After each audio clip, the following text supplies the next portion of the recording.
சூதாட்டத்தின் போது நமக்கு சூது போரின் போது உதவாத கண்ணன் திரௌபதிக்கு மட்டும் உதவினானே ஏன் என்ற கேள்வியை முன்வைத்தான் பீமன். சகாதேவன் அனைத்து சாஸ்திரங்களை கற்றறிந்தவன்.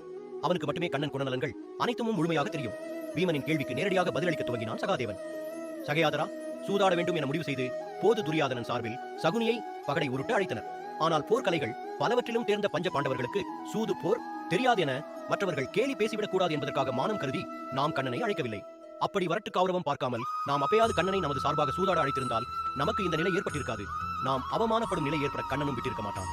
ஆனால் திரௌபதி அப்படி அல்ல. சபை ஓர் அனைவரும் கூடியிருக்க அவமானப்படுத்தும் போது கௌரவம் பார்க்கவில்லை.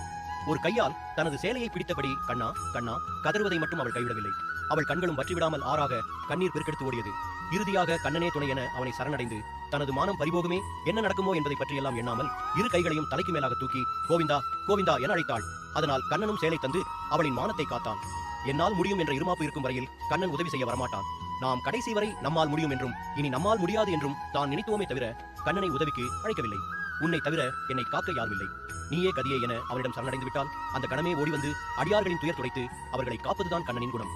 நாம் மான உணர்வில் தவறு செய்தோம். அதன் பலனை இப்போது அனுபவித்து காண்டிருக்கிறோம். ஆனால் திரௌபதி கண்ணனை முழுவதுமாக நம்பி சரணடைந்தாள் என்றான் சகாதேவன். சகாதேவன் கூறிய வார்த்தைகளில் இருக்கும் உண்மையை அனைவரும் ஏற்றுக்காண்டனர்.